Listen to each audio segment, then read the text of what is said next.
Yo, everybody, it's Heat Override, and I'm ready to bring the pain for you this week for drroto.com. If you have not been over to the website yet, get over there right now. My IDP article just hit, and there's so much more to help you with your DFS seasonal and dynasty teams. drroto.com. Ooh, yeah. How's everybody doing this week? I hope you're all stuffed up on turkey. Hope you got some Turkey Day winnings too, so your wallets and purses are nice and fatter, so you're ready to bring the pain to the slate this week with this ultra contrarian show.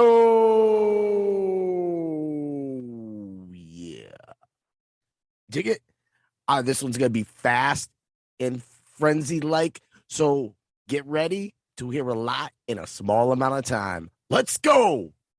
All right, everybody's going to be looking at the top people. They're going to be looking at Brady and the juicy matchup. Don't take that. Don't mess with Indianapolis Colts. I've been on the Colts defense for years now, even though I'm a Rams fan. Horns up, let's go. Watch them Colts. But a lot of people are going to be sneaking past Matthew Stafford. He's all banged up. They already just said it a few minutes ago on the Twit world, and it's a juicy matchup. Matthew Stafford has literally pretty much lost the Rams' last two games by just playing not smart and throwing the ball and whatever he's been doing, it's going to change. He isn't as ultra contrarian as you'd like to be, but he is definitely going to be a lower owned quarterback because a lot of other people are going to be taking quarterbacks around this area. I mean, Justin Herbert at 6,600. Going into Denver. The thing with Denver is everybody goes like, yeah, they got a great defense. Well, if they got a great defense, why don't they ever play like a good football team, right? So the Chargers are clearly the better team in this game. And the Chargers are going to smash in Denver. Denver is eventually going to have to come to account for their offensive woes that continue with one of their stagnant offenses that I've ever seen ran in Denver. You guys got to pick it up. If you don't pick it up, that's why you lose. So we're going to slide down. I am not scared to start Tua this week. That is going to be your ultra contrarian because believe me, most of my seasonal teams have Carolina's defense go against Miami. But one thing Miami does do and has been able to do this football season is keep games close. And Tua seems to always show up in a lot of these games. When you go down the stats lines for Tua and you see 18, 12, off 16, 28, 25. I mean, you see a consistent pattern right there. And at that point, the only other person I'd really go lower on is Ben Roethlisberger because I know that a lot of people hate Ben Roethlisberger, but when it comes to DFS and it comes to your wallet, the man just simply gets it done. And that's what we're talking about, okay? Finally had a great game last game with 22.9 points. But one of these games, he's going to have a really big Ben kind of game. And you're going to be reaping the benefits at a league minimum practically at 5,200 on DraftKings. Get him in your lineup. He's ultra contrarian. Ooh, yeah. Let's move over to running backs. This is just plain and simple. A lot of people are going to be already going to Coleman. And the reason is because the Jets running backs have been getting a lot of work, and $4,000 is hard to pass up. That is just really that. And you look, finally, Jonathan Taylor is the most expensive running back going against one of the better run-stopping teams there can be in the NFL over the last few years. This is going to have to be a game that's Carson Wentz cannot not throw a touchdown. He's going to have to play well today, and that's going to really help Pittman. Jonathan Taylor should show up. The matchup does try to fade me away, but look what happened last week.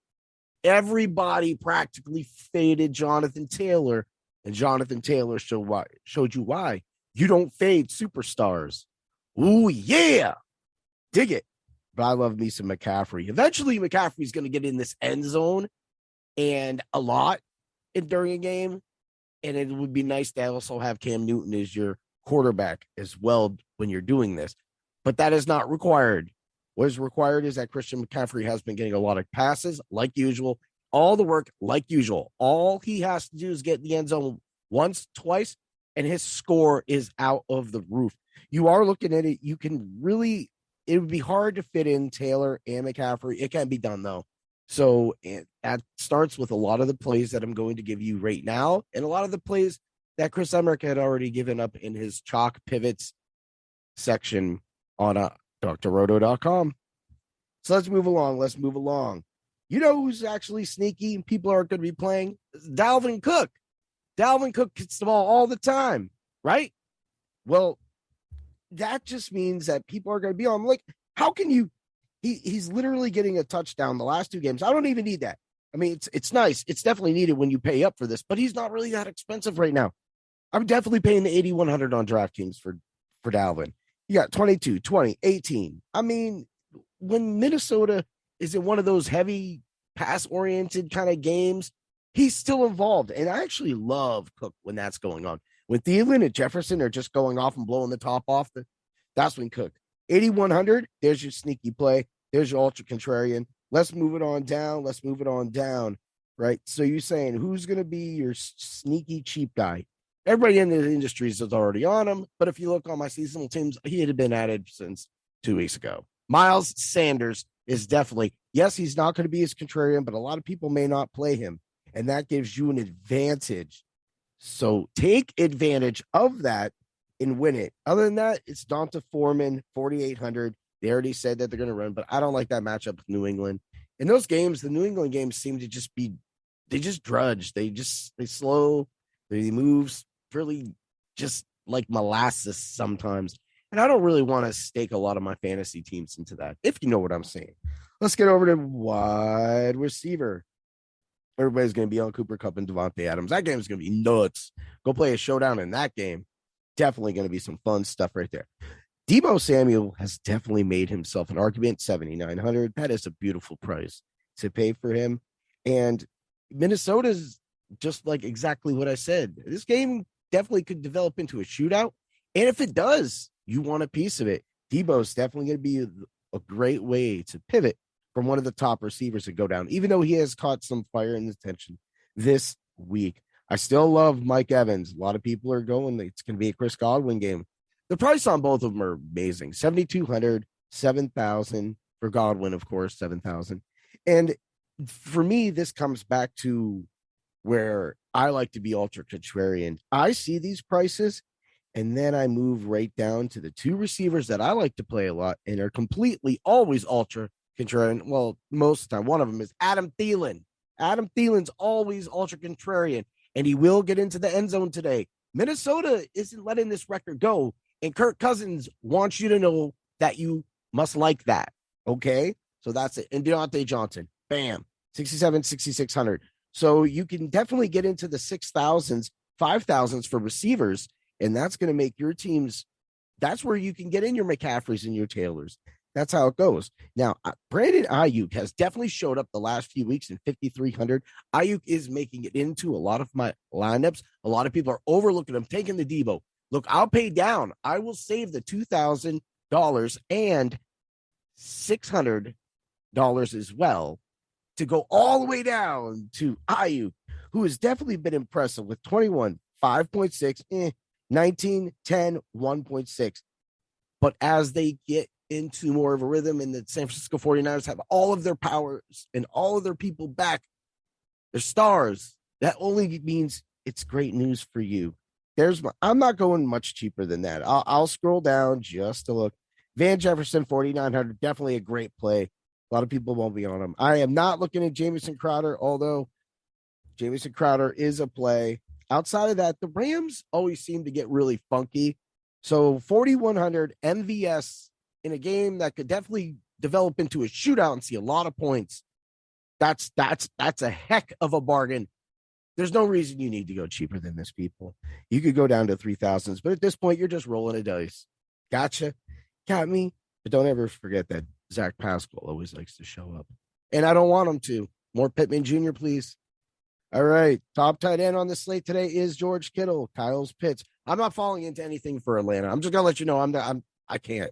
I will not offer anything Atlanta anymore because they're complete junk. Like, I can't even get with that offense. I hate trying to sit there and be like, okay, if he just throws a touchdown right here and Matt Ryan, and he just doesn't do it. And I can't do with that. If you want to take that chance, go ahead. I like Dallas Goedert. A lot of people are going to be going Noah Font. I've played and suggested Noah Fant all year long. I don't need to do it anymore. It definitely is a great play. Don't forget about Pat Freiermuth. But the pivot right here is going to be Conklin again. A lot of people are going Evan Ingram, but I've been on that train for the last few weeks. I hate the Evan Ingram train. They'd like to use him, then they don't use him. He's wide open almost every play, and they don't throw him the ball. I'm not interested at all. I don't care how many Giants receivers are injured because I've seen them all injured, and Evan Ingram get no targets. So for me, that's why I pivot away from him. Yes, I'll play him. Maybe I don't if he pops up, I will play him. But outside of that, it's Tyler Conklin. It's Tyler Conklin for my way on that one. And that's how you're ultra contrarian sometimes. That game I already said. And there's another good tight end in that game. We've already mentioned Kittle. Don't you think Conklin wants to step up and show he can be the better tight end? I mean, definitely he's had a decent year this year. He can do it. Defense, Patriots. I'm not playing that game. You're looking for turnovers, and turnovers are usually the biggest thing. And here goes where I go. I love my 3,200 to 2,800. It's the Eagles. Eagles were one of my biggest pickups last week. I pushed them, and they did exactly what I said they were going to do, is dominate, and I was great to get a touchdown out of them as well. That is why we play stars. That's why we have stars. That's why you listen to IDP articles, because you could have had those stars. Of course, that's how we roll here at drroto.com. Oh, yeah. You're going to go cheap. So for me, the cheaps are going to be the Steelers at 2,700. Again, that's going to be ultra contrarian. People think the Steelers are going to get spanked around. TJ Watt is back. TJ Watt in the Pittsburgh Steelers defense is different when TJ Watt is on that team. Alex Highsmith has been definitely stepping up recently. This is going to be a team that's going to rush the quarterback. Burrow's going to have his hands full and his pockets collapsing all night.